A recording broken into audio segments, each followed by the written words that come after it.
T'es-tu déjà senti comme si les personnes ou les situations autour de toi contrôlaient tes émotions? Imagine un monde où rien ni personne ne pourrait te sortir de ta paix intérieure.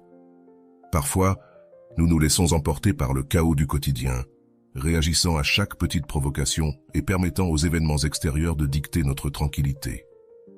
Mais et si je te disais qu'il existe une philosophie qui peut t'aider à devenir complètement immunisé aux drames, aux critiques et aux adversités? Dans cette vidéo, je vais partager avec toi 10 stratégies basées sur le stoïcisme, une philosophie ancienne qui reste profondément pertinente aujourd'hui. Ces outils pratiques t'apprendront à rester serein, même dans les moments les plus difficiles. Reste jusqu'à la fin, car tu découvriras comment transformer ta vie pour toujours.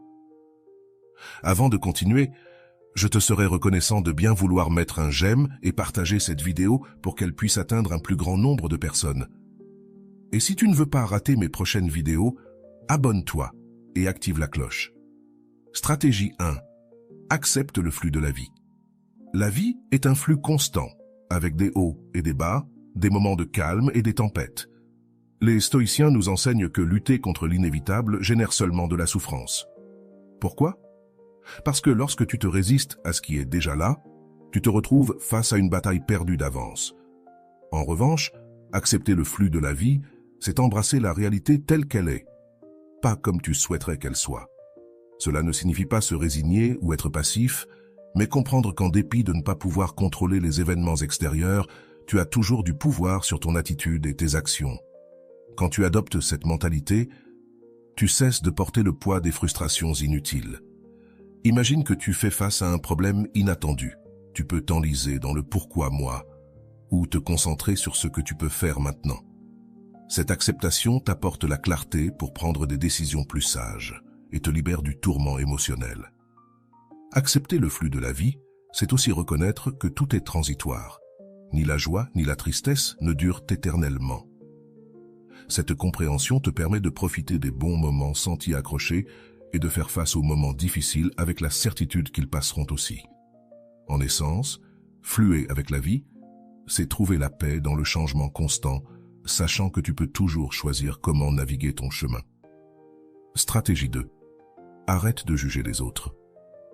Juger les autres, c'est comme porter un sac à dos rempli de pierres qui ne t'appartiennent pas.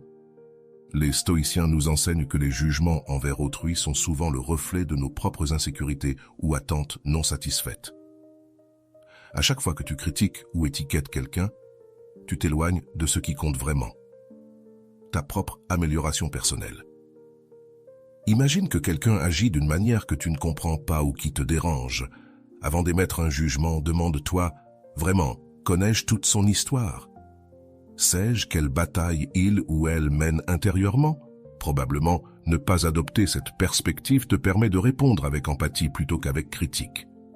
Cesser de juger ne signifie pas ignorer des comportements inappropriés, mais comprendre que ce que les autres font ou disent a plus à voir avec eux qu'avec toi. Ce changement d'angle soulage non seulement tes émotions, mais améliore aussi tes relations. De plus, lorsque tu arrêtes de juger les autres, tu te libères aussi de la peur d'être jugé. En lâchant ce fardeau, tu trouves une paix intérieure qui ne dépend pas de l'approbation extérieure. Plutôt que de gaspiller ton énergie à critiquer, utilise ce temps pour réfléchir à comment tu peux grandir et évoluer. Rappelle-toi, nous sommes tous imparfaits et en constante évolution. Lorsque tu choisis la compréhension plutôt que le jugement, tu te donnes l'opportunité de bâtir un monde plus aimable et en même temps, tu te libères de charges émotionnelles inutiles. Dans ce geste, tu trouves la sérénité et la clarté pour te concentrer sur ce qui compte vraiment. Stratégie 3. Contrôle ton esprit. Ton esprit est ton plus grand allié ou ton pire ennemi selon la façon dont tu l'utilises. Les stoïciens savaient que tout commence par la pensée. Ce que tu penses détermine ce que tu ressens et, en fin de compte, comment tu agis. Si tu ne prends pas le contrôle de ton esprit, il se remplira de distractions, de préoccupations et de pensées négatives qui te domineront.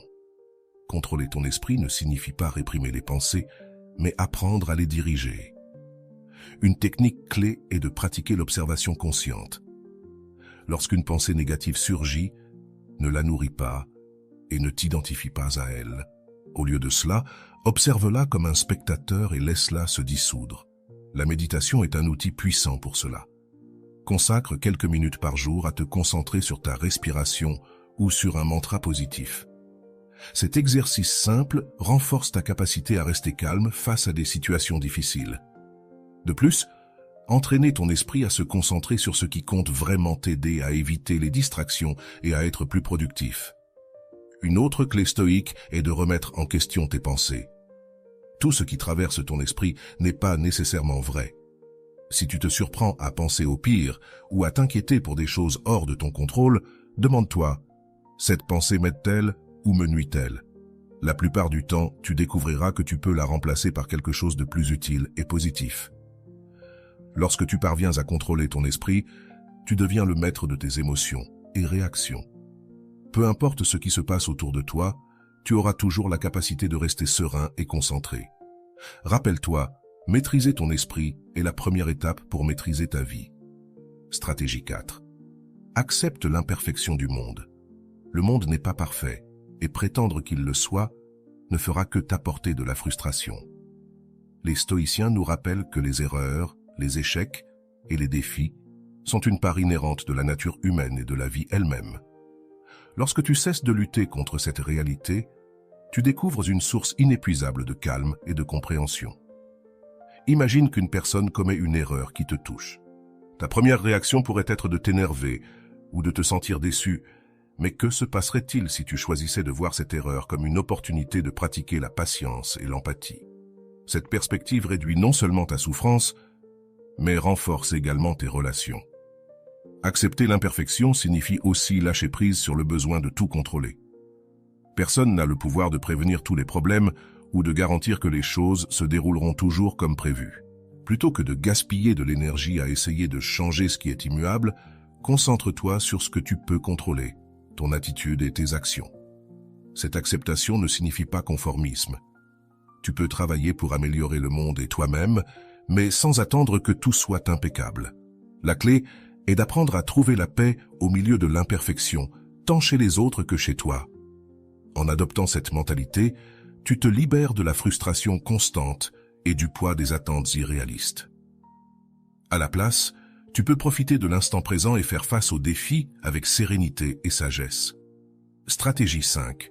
Assume la responsabilité de tes sentiments. Tes émotions ne sont pas causées par les autres ni par les circonstances extérieures.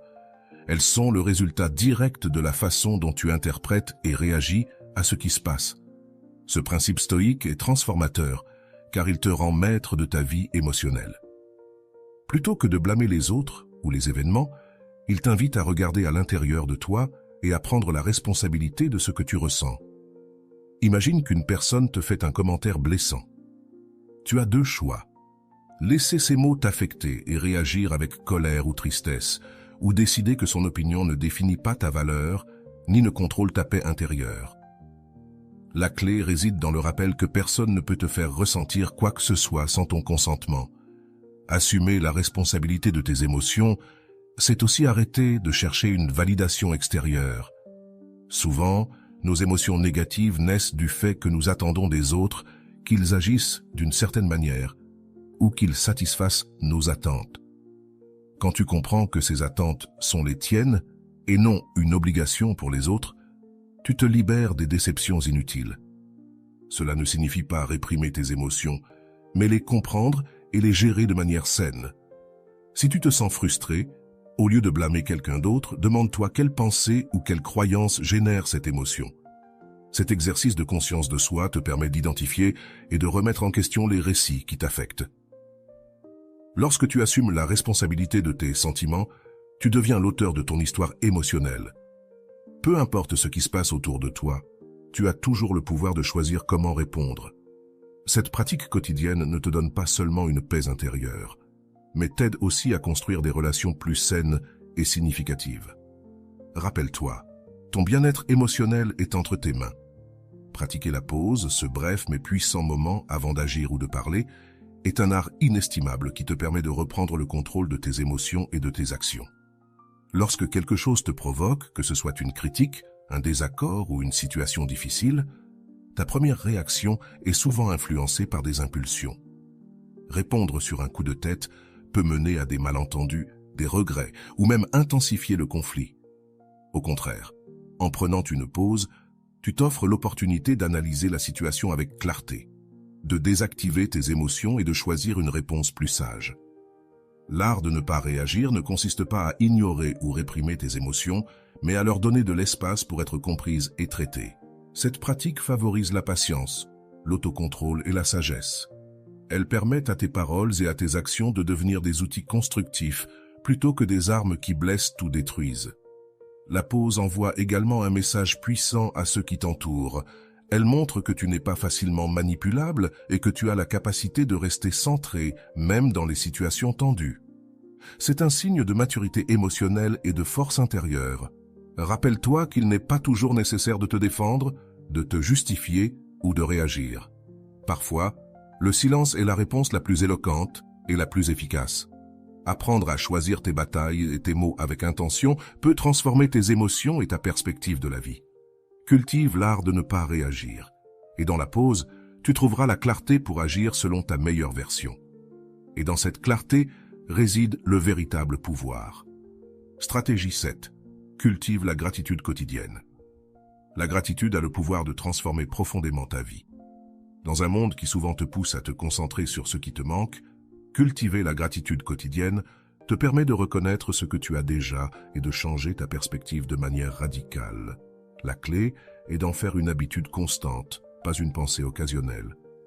Chaque jour, prends quelques minutes pour réfléchir à 3 choses pour lesquelles tu te sens reconnaissant. Elles peuvent être de grands accomplissements ou des moments simples du quotidien, comme le sourire d'un ami ou le soleil brillant après la pluie. L'idée est de te concentrer sur ce qui est positif, ce qui te nourrit et te donne la paix, plutôt que de te laisser enfermer dans la négativité. Ce simple acte de gratitude te permet de voir le monde différemment, en reconnaissant l'abondance qui est déjà présente dans ta vie. La gratitude ne t'aide pas seulement à trouver la paix intérieure, elle améliore également tes relations. Elle te permet d'apprécier les personnes et les situations que tu pourrais autrement prendre pour acquises. De plus, en la pratiquant chaque jour, tu crées une mentalité d'abondance plutôt que de pénurie. Plus tu es reconnaissant, plus tu trouves de raisons de l'être, créant ainsi un cycle positif qui se développe. La gratitude a un impact direct sur ton bien-être émotionnel. Elle diminue le stress, l'anxiété et la frustration et te connecte à un sens plus profond de but et de satisfaction. Il ne s'agit pas d'ignorer les défis de la vie, mais de trouver la lumière, même au milieu de l'obscurité. Fais de la gratitude une pratique quotidienne. C'est une habitude simple, mais d'immense pouvoir. En te concentrant sur ce que tu as, tu transformes ta manière de vivre, créant une vie plus pleine et plus consciente. Stratégie 8. Concentre-toi sur ce que tu peux contrôler. La vie est pleine d'incertitudes et de facteurs hors de ton contrôle. Tu ne peux pas changer la météo, contrôler l'opinion des autres, ni modifier le passé. Cependant, il y a quelque chose que tu peux toujours contrôler. Tes pensées, tes émotions et tes actions. En te concentrant sur ce que tu peux contrôler, tu te libères de la frustration que cause l'envie de manipuler ce qui échappe à ton contrôle. Le premier pas consiste à reconnaître que l'anxiété et le stress surviennent souvent quand tu t'accroches à ce que tu ne peux pas changer. Te préoccuper de l'avenir, de ce que les autres pensent de toi ou de ce qui est arrivé il y a des années te détourne de ce qui compte vraiment. Ta capacité à répondre avec sagesse au moment présent. Au lieu de te concentrer sur ce qui est hors de ton contrôle, redirige ton énergie vers ce sur quoi tu as une influence. Tu as le pouvoir sur tes décisions, sur la manière dont tu réponds aux situations et sur la façon dont tu fais face aux défis. Tu peux choisir comment réagir face aux obstacles, comment apprendre de tes erreurs et comment grandir à travers les adversités. En te concentrant sur ce que tu contrôles, tu prends les rênes de ta vie et tu deviens la source de ta propre paix et de ton bien-être, sans dépendre de facteurs externes pour te sentir équilibré. Cette approche te rend plus résilient, car au lieu de résister à l'inévitable, tu apprends à t'adapter et à agir dans les limites de ce qui est à ta portée. Rappelle-toi que ton énergie est limitée. Au lieu de la gaspiller sur ce que tu ne peux pas changer, investis-la dans ce qui dépend de toi. Ainsi, tu vivras de manière plus consciente, concentrée et sereine. Stratégie 9. Pratique l'empathie. L'empathie est l'une des compétences les plus puissantes pour établir des relations solides et résoudre les conflits de manière efficace. Nous faisons tous face à nos propres luttes, souvent cachées derrière les masques que nous montrons au monde. Avant de laisser la colère ou la frustration prendre le dessus, prends un moment pour réfléchir à ce que l'autre pourrait traverser. Pratiquer l'empathie ne signifie pas être d'accord avec l'autre, mais essayer de comprendre sa perspective, ses émotions et ses circonstances. Lorsque tu te confrontes à une situation conflictuelle, au lieu de réagir impulsivement, demande-toi ce que cette personne pourrait ressentir. Quels défis ou préoccupations pourraient influencer son comportement? Cet exercice t'aidera à voir au-delà de la surface et à aborder la situation avec compassion, plutôt que jugement. L'empathie dissout la colère et la frustration, car elle te permet de te connecter plus profondément avec les autres. En comprenant le contexte des émotions des autres, tu te libères du besoin d'avoir raison ou d'imposer ta vision, ce qui renforce tes relations personnelles et professionnelles. Cette pratique favorise également la patience et la tolérance. Savoir que chaque individu a sa propre histoire, ses propres difficultés, te permet de réagir de manière plus calme et constructive, au lieu de nourrir le conflit. En résolvant les situations avec plus de compréhension et de respect mutuel, tu crées un environnement plus harmonieux. Pratiquer l'empathie ne te bénéficie pas seulement à toi, mais aussi à ceux qui t'entourent. Cela fait de toi une personne plus consciente, plus connectée et, surtout, plus humaine. Stratégie 10. Embrasse la transitivité de tout. Rien dans cette vie n'est éternel. Les personnes, les moments et les émotions sont éphémères. Tout est en constant changement. Lorsque tu embrasses la transitivité de la vie, tu développes une profonde appréciation pour le présent. Au lieu de t'accrocher à ce qui est passé ou de craindre ce qui va arriver, tu apprends à profiter de l'ici et maintenant. La reconnaissance de l'impermanence libère ton esprit et ton cœur des fardeaux émotionnels inutiles. Le ressentiment, la colère et la frustration, bien que naturels, s'intensifient quand tu t'accroches à des situations passées. En comprenant que tout a une fin, tu peux plus facilement laisser partir ces sentiments. Tu cesses de porter le poids de ce que tu ne peux plus changer et tu te libères pour avancer avec plus de légèreté. Cette compréhension te permet de vivre avec un esprit plus ouvert et flexible. Au lieu de t'attacher à des attentes rigides ou à des plans inflexibles, tu t'adaptes mieux aux circonstances changeantes. Reconnaître que la douleur est également passagère, tout comme les joies et les défis, t'apporte une plus grande paix mentale. En embrassant la transitorité, tu apprends à apprécier ce que tu as maintenant. Cela te rend plus conscient de la beauté dans les petites choses de la vie, ces moments quotidiens qui passent souvent inaperçus. Plutôt que de vivre dans l'attente du futur ou en te lamentant sur le passé, tu vis pleinement dans le présent, acceptant l'impermanence avec sérénité. Rappelle-toi que tout ce que tu as expérimenté, que ce soit bon ou mauvais, n'est qu'un chapitre d'une histoire en constante évolution. Accepte ce flux de la vie et permets-lui de t'emmener vers de nouvelles expériences, en laissant derrière toi ce qui ne te sert plus. La sérénité est à portée de main, mais elle demande de la pratique. Si ces stratégies t'ont intéressé et que tu souhaites en savoir plus sur comment transformer ta vie avec la philosophie stoïque, n'oublie pas de mettre un j'aime à la vidéo, de t'abonner à la chaîne et de la partager avec tes proches. À bientôt dans la prochaine vidéo où nous continuerons à explorer des outils pour mieux vivre.